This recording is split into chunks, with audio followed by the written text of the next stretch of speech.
Bonjour et bienvenue à Plein Feu sur Québec. Depuis 30 ans, les livres Frissons donnent des sueurs froides à plusieurs générations. Aujourd'hui à l'émission, on jase avec l'auteur jeunesse Lucas Jalbert qui nous présente son nouveau projet Les Enfants perdus qui unit roman et série web.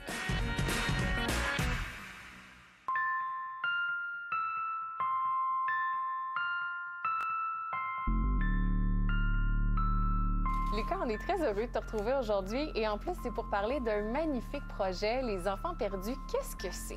Hey, écoute, je me le demande encore moi-même. Non, c'est pas vrai. En fait, c'est une web-série à l'origine d'épouvante fantastique et d'horreur pour la jeunesse et qui découle maintenant adaptée sous forme de roman dans la célèbre collection Frissons. Il existe un endroit. Qu'est-ce que ça raconte?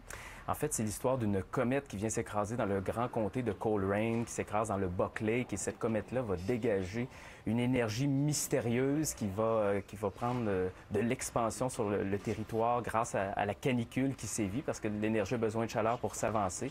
Et il va rendre possible un tas de choses qui paraît normalement impossibles pour l'humain. Et il va y avoir une bande de jeunes qui vont être confrontés à ce danger-là. Le Mathieu est alors attiré par le bruit d'un refoulement d'égout qui provient de la grille à ses pieds. Les romans Frissons, ça nous a accompagnés depuis une trentaine d'années. C'est devenu un classique dans la littérature jeunesse. D'être toi-même un auteur d'un frisson, c'est comment? C'est le gamin en moi qui pensait jamais écrire pour cette collection-là, La Gardienne, le fantôme de la falaise. Donc, je pensais jamais pouvoir écrire dans cette collection-là. Et c'est un retour d'ascenseur parce que quand j'ai écrit la web-série, j'avais Frisson en tête, cette ambiance-là, cet esprit-là. C'est un sans précédent dans la collection. On n'a jamais vu ça, une collection de romans, une série de romans à même la collection et qui a en plus sa web-série qui est transposée. Donc, c'est une deuxième façon pour le lecteur de s'imprégner, une interaction. Le jeune peut autant commencer par le roman que la web-série et vice-versa. Et c'est fait avec des jeunes d'ici, c'est fait ici, donc on peut s'identifier beaucoup plus rapidement. Devront se battre pour survivre. C'est comment travailler avec les jeunes qui t'ont accompagné pour ce projet-là? Un véritable enfer. Non, Parce qu'ils sont là? Non, écoute, c'est un gros camp de vacances. À leur destin. Le tournage est une raison pour avoir du fun, finalement. Lucas est venu nous voir, il a dit « Hey, veux-tu jouer là-dedans? » Puis ouais, c'est le fun.